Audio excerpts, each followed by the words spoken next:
जब इस मार्ग में आ गए तो कई बार सत्संग में समझाया संतवाणी से, शास्त्रों के प्रमाण से, कि आप भोजन केवल उतना ही पाइए जो बिना औषधि के आपकी आंतें पचा ले और कब्ज ना होने पावे।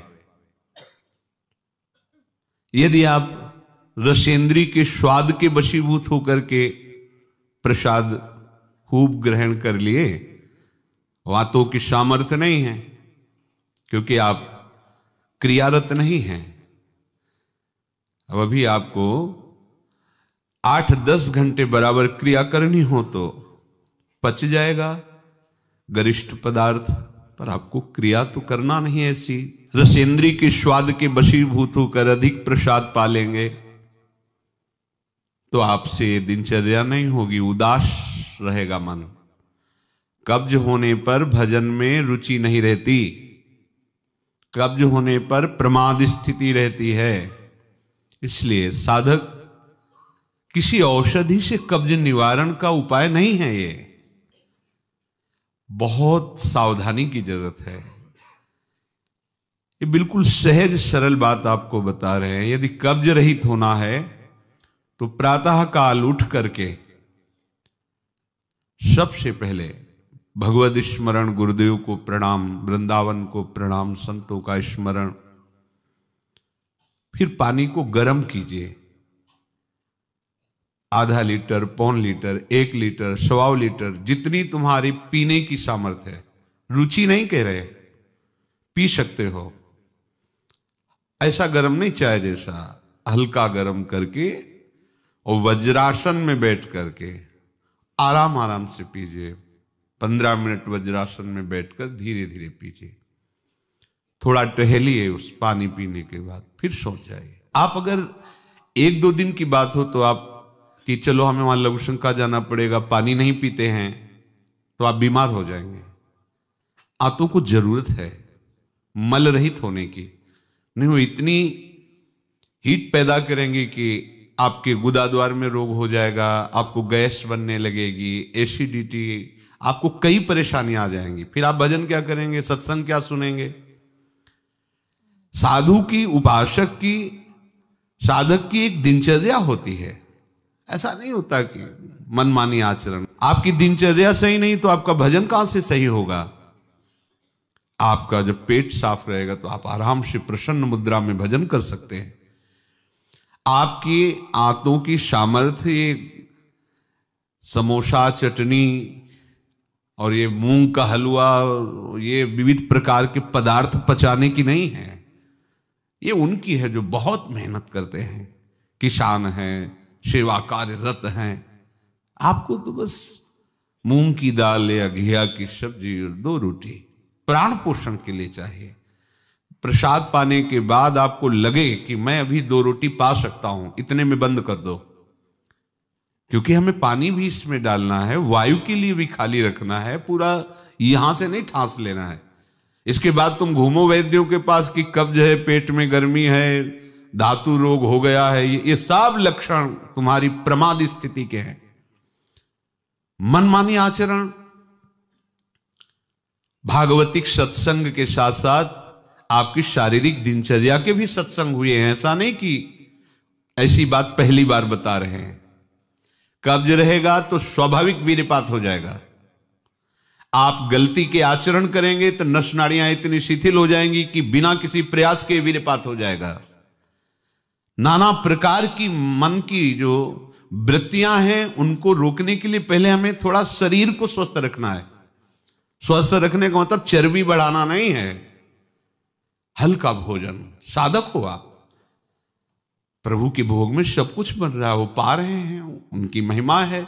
हम इतना ले लेते हैं, प्रसाद भी हो गया, अपना जीवन यापन करते हुए भजन कर रहे हैं। कम भोजन, बिल्कुल कम नहीं, पर कम भोजन ये हमारी आध्यात्मिक शक्ति को बढ़ाता है। अधिक भोजन, सात्विक हो तो भी तमोगुण बन जाता है।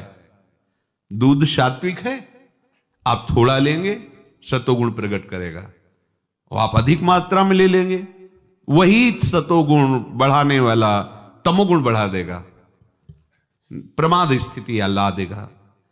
पेट साफ नहीं हुआ और डालते चले जा रहे हो तो क्या होगा? हाथों में वो जलन, ताप ऐसा पैदा होगा कि प्लास्टिक की तरह कड़ा हो जाएगा मल, और वही आपके फिर गुदाद्वार रोग और भी कई तरह के रोग। आप समझते नहीं। अरे भजन करने के लिए हमें जो अध्यात्म में चलना है, हमारी ये शरीर रूपी गाड़ी स्वस्थ होनी चाहिए। प्रारब्धवशात अचानक कोई भयानक रोग आता है, वो हमें प्रभु सामर्थ्य देते हैं, नाम भगवान सामर्थ्य देते हैं, हम जिनका जप कर रहे हैं। लेकिन हम प्रमाद स्थिति में, तुम इनको पदार्थों को अच्छा समझते हो क्या? प्राण पोषण के लिए केवल जरूरत है, और ऐसा मत समझे कि अच्छे पदार्थ खा रहे। काहे को तुम मन की चक्कर में फंस रहे हो? संयम से चलो। पेट नहीं साफ हुआ, भोजन नहीं पाना मत।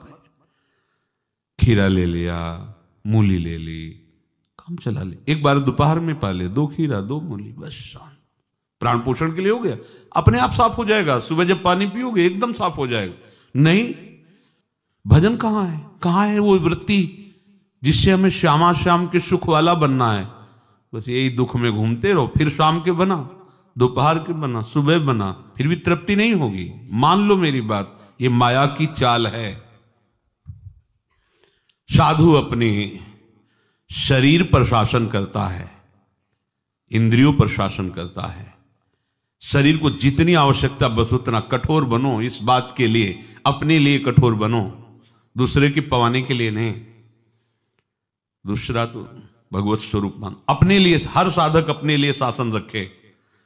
पहले से देख लो, एक दिन पा के देख लो, मेरा 4 रोटी से काम चल जाएगा, बाल भोग की जरूरत नहीं। मत पाओ। जब आपका पेट साफ नहीं तो बाल भोग रुकेगा नहीं, राजभोग रुकेगा नहीं, क्योंकि बर्बाद ना हो जाए ना, वो शयन भोग रुकेगा नहीं। अब वो फूलता चला जा रहा है, क्रम से मल की परत पे परत जमती चली जा रही।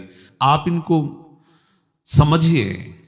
अभी आप परमार्थ के मार्ग में चले हो, आपको बहुत जरूरी शरीर को हल्का और स्वस्थ रखना, नहीं आपसे भजन नहीं हो पाएगा। ये एक दिन का विषय नहीं कि आप सत्संग में आके बैठ गए हो गया। आपको नित्य सत्संग करना है, आपको नित्य वाणी पाठ करना है, आपको नित्य भजन करना है। आपकी दिनचर्या, आपका खान पान बिल्कुल संयमित होना चाहिए। देखो, यदि आप गंदी बातें करोगे, गंदी हरकतें करोगे, तो विश्व में कोई ऐसा वैद्य नहीं कि आपको ब्रह्मचारी दवा से बना दे। मान लीजिए, हमारी प्रार्थना मान लीजिए, यदि आपने अंगों को छेड़ा नहीं है तो लिख लो, आपका ब्रह्मचर्य क्षीण नहीं हो सकता। मानसिक चिंतन गंदा, प्रक्रियाएं आपकी गंदी, खान पान आपका ठीक नहीं, तो एक रोक के आप देखते जाना, आपको भजन में रुचि क्या, शरीर को नहीं संभाल पाओगे। मान जाओ मेरी बात। 24 घंटे में प्राण पोषण के लिए 2-4 रोटी काफी है।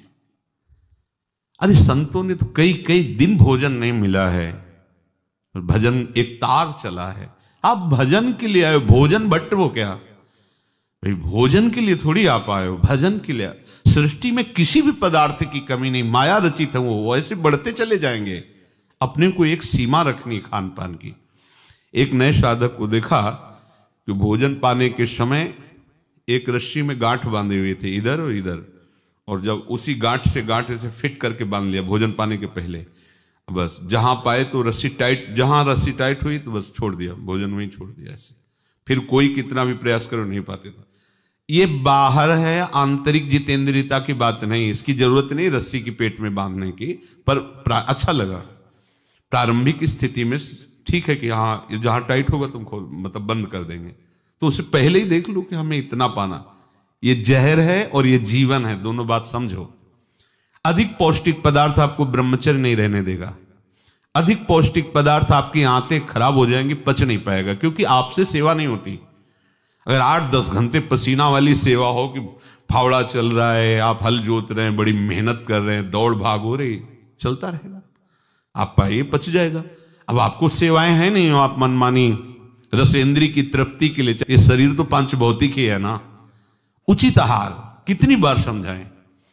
जैसे भोजन आवश्यक है वैसे ही जल आवश्यक है, उतना वायु। ये पेट बना हुआ एक थैली है, तुम नहीं हो पेट, तुम नहीं हो रसेंद्री, तुम नहीं हो भोक्ता। काहे को मूर्खतावश ये जो शरीर रूपी गाड़ी मिली इसको नष्ट कर रहे हो और अपनी यात्रा को रोक रहे हो। इसका एक सिद्धांत है, एक हिस्सा अन्न, एक हिस्सा पानी और आधा हिस्सा वायु के लिए रहने दीजिए। ऐसे रखा जाता है, तभी आप देखना ऊर्जा शक्ति आपकी बढ़ेगी, भजन की वृत्ति बनेगी आपकी। अब यहां चारों हिस्सा में अन्न भरा हुआ है और ऊपर से पानी, रुचि नहीं है पीने की, क्योंकि वो अंदर ऐसा जहर बनता चला जा रहा है। जल जब जाता है तो लघुशंका के द्वारा बहुत से ऐसे पदार्थ है जो हमारे शरीर को हानि करने वाले, उनको निकालता है जल। मल की आंतों में जाकर मलाशय में वो मल को गीला करके निकालने की चेष्टा करता है। अब हम भजन को तो देख नहीं रहे हो, भोजन को देख रहे हैं। इस समय ये प्रार्थना मान लीजिए, आपका जीवन स्वस्थ होना चाहिए। अचानक कोई असाध्य रोग आता है तो भगवान सामर्थ्य देते हैं, पर आप खुद अपना नाश कर रहे हैं। अधिक भोजन करने वाला, स्थूल प्राण वाला, चंचल मन वाला कभी भजन में नहीं रुचि हो सकती। सूक्ष्म भोजन वाला, सूक्ष्म प्राण वाला, सूक्ष्म मन वाला भजन करता है। मान लीजिए आप लोग पता नहीं इतने भोजन के पीछे क्यों पड़े हैं। आपके पेट में कब्ज है, 2 दिन उपवास रहे, नहीं पाना है भाई, नहीं जगह है, पानी अपने आप साफ हो जाएगा। नहीं, भोजन तीनों टाइम डालना है। ऐसी कोई औषधि बनी है क्या कि आप कुपथ्य करते रहो, मनमानी आचरण करते रहो, आप ठीक हो जाओ? अगर बाई चांस किसी को ऐसा कब्ज है तो बताया है आपको, इस वर्षों सेवन की हुई औषधि, जब कभी ऐसा लगा तो छोटी हर 1 चम्मच और 1 चम्मच इसबगोल की भूसी उसमें मिला लीजिए। शाम के 200 ग्राम 250 ग्राम गुनगुना दूध से ले लीजिए।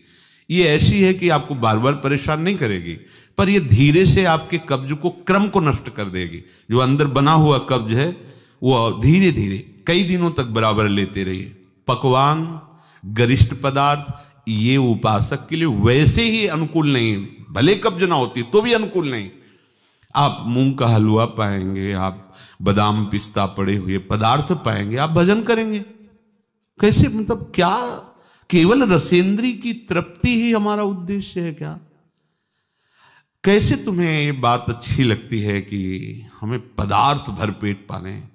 अरे हमें भरपेट भजन करना है। अब वो तो देखने को नहीं मिलती वो बात जो पुराने साधकों में एक जलन होती है, एक ताप होता है भगवत प्राप्ति के लिए।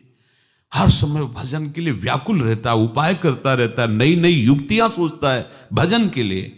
और हम नई नई युक्तियां सोचते हैं भोजन के लिए। आज ये कब तक खाते रहोगे? शरीर को कब तक पोषित करते रहोगे? मरेगा, नष्ट होगा। जिस काम के लिए है वो काम बना लो। ये तुम्हारा शरीर नहीं है, तुम शरीर नहीं हो, ये नष्ट होगा, मान लीजिए। आप यदि गलत क्रिया नहीं कर रहे हैं और आपका पेट साफ है तो विश्वास मानो, ये ब्रह्मचर्य वो चीज नहीं कि स्वाभाविक नष्ट होती जाए। जिनको ये है कि होती है, तो यदि 8 दिन में आपने नष्ट किया है और अब आप रोकना चाहते हैं तो वर्षों आप नहीं रोक सकते। वो 8 दिन 10 दिन के अंतर्गत नष्ट होगा, स्वाभाविक नष्ट होगा। अगर आप छेड़ेंगे नहीं तो धीरे धीरे अंतराय बनता चला जाएगा, एक दिन आप ब्रह्मचारी हो जाएंगे। अगर आप कोई ऐसी गलत क्रिया करते हैं, गलत आहार करते हैं, तो ही ऐसा है। नहीं, ये कोई ऐसी नहीं कि स्वाभाविक प्रवाहित होता रहे, ऐसा नहीं। ये आपकी गलती का परिणाम है। आपने बहुत ही गलत कार्य किए, अपने ऊपर गलत किया, इसीलिए आपकी ये दुर्दशा है कि आपकी धातु जाते। ये धातु रोग जानते हो किनको होते हैं? विषयी पुरुष को, पामरों को, जो नीच प्रकृति से नीच क्रियाएं करते हैं। ऐसे ये धातु कोई ऐसी चीज थोड़ी कि स्वाभाविक निकल जाती है, ऐसा नहीं है। एक मनोवाह नाड़ी है अंदर। भीष्म पितामह जी परम ब्रह्मचारी हैं, वो वर्णन करते हैं। अगर उसको ताप नहीं पहुंचा मनोवाह नाड़ी को तो वीरपात हो ही नहीं सकता। ये तभी पात होता है जब उसका ताप की 2 प्रक्रियाएं, पहला चिंतन, दूसरी क्रिया। अगर आपने कामाशक्त होकर चिंतन किया तो कामाग्नि मनोवाह नाड़ी को ताप से युक्त कर देगी। अब वो क्रिया हो ना हो, वो आपका नष्ट हो जाएगा। आपने कोई क्रिया की तो नष्ट हो जाएगा, नहीं कोई सवाल ही नहीं उठता। ये नई नई अवस्था के बच्चे धातु रोग से ग्रसित हो रहे हैं, कमर दर्द कर रही है, आंखों में कम दिखने लगा है, ये परेशानियां वो परेशानियां। इसका कारण आप हैं। आप देखिए ना, इस विषय पर कोई चर्चा नहीं करना चाहता, ना सुनना चाहता है। केवल पशुवत आचरण के लिए छूट मिल जाए बस, सावधान रहिए। ये जीवन खिलवाड़ नहीं, चाहे आप गृहस्थ हो चाहे विरक्त हो। ये जो ब्रह्मचर्य है ये आपको अच्छा गृहस्थ बनाएगा, ये ब्रह्मचर्य आपको अच्छा उपासक बनाएगा। अगर आप इसको यूं ही छीण करते रहे, चाहे गृहस्थ हो या विरक्त हो, तो आप किसी काम के नहीं रह जाएंगे। ध्यान रखना, किसी काम के नहीं रहे। कुछ दिनों के बाद आपके शरीर में जगह जगह पीड़ाएं होने लगेंगी, चिंतन आपका सामर्थ्यशाली नहीं रह जाएगा, स्मृति शक्ति आपकी लोप होने लगेगी, और जिसे आज की भाषा में डिप्रेशन कहते हैं उसके शिकार हो जाओगे। देख लेना, आप देख लेना, मान लेना। ब्रह्मचर्य ऐसी सामर्थ्यशाली, एक बार श्लोक बोलो कंठस्थ हो जाएगा। अगर शरीर स्वस्थ है, कोई अन्य औषधियां या अन्य इस तरह के विकारात्मक पदार्थ अंदर नहीं जाते, और ब्रह्मचारी तो एक बार पूरी बात बोल लो, चाहे जब सुन लेना हो, जीवन में सुनाई दे देगी। आपको स्मृति नहीं, प्रभु की स्मृति नहीं, आपको अपनी दिनचर्या की स्मृति नहीं। साधक का दर्शन मात्र सुख प्रदान करता है। कैसा स्वरूप होता जा रहा है, कैसी आपकी भावना बनती जा रही, कैसी आपकी दिनचर्या होती जा रही, कभी लौट कर देखो ना अपने जीवन में। सबसे प्रार्थना है, केवल प्राण पोषण के लिए ही भोजन है, स्वाद के लिए नहीं है। ये इंद्रियों के विषयों में मत फंसो। कुछ दिन तो आप ऐसा करके देखो। अब ऐसा भी नहीं कि हट करके आप शरीर को नष्ट करने वाला चेष्टा शुरू कर दो, भाई हम आधी रोटी पाएंगे या ऐसा नहीं, तो कई दिन चलेगा। युक्ताहार विहार से उचित भोजन करो। कई बार कहा है, शरीर को यदि कमजोरी महसूस हो रही तो दूध ले लिया, नहीं महसूस हो रही तो हाथ जोड़ दिया। नहीं आवश्यकता नहीं, जब होगी तो ले लेंगे, घर ही तो है ना। आवश्यकता है फल ले लीजिए, नहीं आवश्यकता है नहीं डालेंगे शरीर में। फल क्यों डालें, जरूरत नहीं तो हम क्यों डालें। हम जितनी आवश्यकता उतना भोजन पाया, नहीं तो राधे श्याम और पाइए आप। हमारा एक बार से काम चल जाता, भोजन से नहीं पाना 3 बार बाल भोग राजभोग, ये सब क्यों आप इस पे परेशान हो रहे। ऐसी ये दिनचर्या आप लोगों की कोई भी हो ठीक नहीं है। आप भगवदाकार वृत्ति नहीं कर पाएंगे। वृत्तियां तो वही, चाहे शरीर में लगा लो चाहे प्रभु में लगा लो। तो यहां प्रभु कह रहे हैं, योन्ता सुखोन्तरा रामस, जो केवल अपने आराध्य देव के सुख में सुखी रहता है, आराध्य देव के सुख वाला है। और यहां विषयों के सुख वाला हम बनना चाहते हैं और चलते हैं परमार्थ के मार्ग पर। सावधान रहिए, बाह्य विषय दुख योनया हैं। आप देख लीजिए, भगवान के वचन हैं, इनसे दुख ही प्रकट होगा। उचित आहार, बहुत संयम चाहिए साधु को, बहुत संयम चाहिए। चाहे साधु का मतलब हम केवल भेष से नहीं ले रहे, साधुता के मार्ग से ले रहे हैं, भगवत प्राप्ति के मार्ग से ले रहे हैं। ये आहार विष भी है और अमृत भी है, दोनों बातें जान लीजिए। क्षुधा रूपी व्याधि की केवल चिकित्सा भोजन से करनी है। ये विलासिता बंद करो अपनी जबान की। बनने को सृष्टि में सब कुछ है, सब कुछ के भोक्ता हो क्या तुम? ऐसे श्री जी की रसोई में सब कुछ बन रहा है, तुम सबके भोक्ता हो क्या? प्रसाद में वो देखा, जो हमारी आते पचा सकती, थोड़ा डालो, रात दिन भजन में रहो। जो अधिक भोजन करने वाला है वो मानसिक निरंतर नाम जप नहीं कर सकता, पक्का नहीं कर सकता। बातें बनाने से नहीं होती, जब मार्ग में चला जाता है तब पता चलता है। अगर आप अभी सावधान नहीं हुए तो आगे चलकर आपका शरीर और गिरेगा अवस्थागत, और भी रोग आ सकते हैं। फिर आप क्या करेंगे?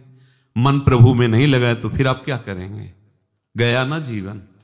हमें वर्तमान में अपनी साधना का फल देखना है। आगे भगवत प्राप्ति होगी, प्रेम में डूबेंगे, वो प्रभु जाने। हमें वर्तमान में ये फल देखना है कि मेरा हर समय भजन होता है कि नहीं होता। जो उपासक केवल भगवत सुख में मगन रहता है, हमारा सबसे बड़ा साधन का फल है स्मृति। निरंतर हमारा चिंतन, चेष्टाएं, मनन, कथन, श्रवण मेरे प्रभु का ही होता है कि नहीं। प्रमाद स्थिति वाला कर सकता है। पेट बढ़ता चला जा रहा है, चर्बी शरीर की बढ़ रही, उठने झुकने में परेशानी, भजन करोगे? ये ऐसा क्यों हो रहा है? बिना आहार के हो रहा है क्या?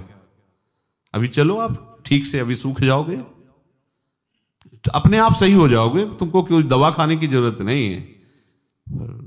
आपका तप बढ़ेगा, आपकी पवित्रता बढ़ेगी, आपका तेज बढ़ेगा, आपका भजन बढ़ेगा। अल्पाहार करो, शांत प्रसन्न रहोगे। देखो ना, जब पेट साफ हो और शरीर स्वस्थ हो, शांत एकदम, मन बुद्धि एकदम सतोगुण में स्थित है, आनंद आ रहा है, 2 रोटी दोपहर के ले ली, 2 रोटी शाम के ले ली, खूब भजन करो। बनने को कुछ भी बने, यही तो खास बात है। हर वस्तु उपस्थित है, लेकिन आपको केवल अपने जीवन पोषण के लिए लेना है। यह थोड़ी कि सब कुछ है। यही आपकी जितेंद्रियता की परीक्षा है। जो अच्छे पदार्थ बने उनकी अच्छी भावना मत रखो, वो तुम्हारे भजन के नाश का कारण बनेंगे। ये हम अनुभव की बात कहते हैं। थोड़ा ले लिया, कभी बाई चांस वाली बात अलग है। थोड़ा गुलाब जामुन बट रहे, 1 रख, मन कह रहा 20, 1 रख दीजिए, बस। पहली बार कह दिया, अब दोबारा हमसे मत पूछना। कोई पदार्थ थोड़ा रख लिया। आप ये बात को समझो, ये प्रवचन में कहने की बातें नहीं, पर इसलिए समझा रहे कि जैसे घर के सदस्यों को तो ऐसे हम आपको बता रहे, घर के सदस्य जैसे, ये बहुत आवश्यक है। ये भोजन जहर भी है, अमृत भी है, दोनों बातें समझ लो। ये आपका जो समय बर्बाद हो रहा है ना, नींद, प्रमाद स्थिति, निरंतर भगवदाकार वृत्ति ना रहना, ये सब इसका मूल कारण आपका आहार है। कई दिन भोजन नहीं मिलता साधुओं को। ऐसा नहीं कि ऐसे कहीं डाउन मिले, ऐसा नहीं होता। उनका सिंहवत स्वभाव रहता है, क्योंकि संयम, साधु का अस्त्र संयम है, उपासक का अस्त्र संयम है। मान लो आप लोग संयम के मार्ग पर चल रहे हो, उतना केवल भोजन आज से पाओ। हमारी प्रार्थना मान लो, आज्ञा मान लो, उतना पाओ। सेवा में तुम्हें थकान न महसूस हो, प्रमाद स्थिति न हो, पेट में कब्ज न हो और मन प्रमाद में स्थित न हो। सूखी रोटी और दाल पाने वाले का मन काम चिंतन नहीं करता, ध्यान रखना। वो हलवा, पूड़ी, कचौड़ी, रसगुल्ला खा के देख लो, अगर काम चिंतन न हो तो हमें बताना। ये प्रवचन पर्सनल है, आपके लिए है, अपने लिए है। इसको धारण करो, तभी आगे बढ़ोगे। आप खान पान अपना ठीक नहीं रखेंगे तो साधना आपकी नहीं बनेगी, आप निराश हो जाएंगे भगवत मार्ग से। और प्रमाद स्थिति जरूर आ जाएगी अच्छे पदार्थ पाने वाले को। आप चैन से सो नहीं सकते, इंद्रियां आपको सोने नहीं देंगी। थोड़ा सा तो आप इस बात को समझिए, आप किस मार्ग के पथिक हैं। आप अच्छे पदार्थ पाएंगे और चैन से सो जाएंगे, ऐसा कैसे हो सकता है? इंद्रियां बहुत बलवान इंद्री ग्रामो विद्वानमपि कर सती। बड़े बड़े ज्ञानियों और विद्वानों को भी भ्रष्ट कर दे वो इंद्रियां, प्रमथन स्वभाव वाली। और आप रसगुल्ला और हलवा खा करके सोचते हैं कि हम अपनी इंद्रियों पर विजय प्राप्त कर लेंगे। कभी थोड़ा प्रसाद रूप अलग बात है,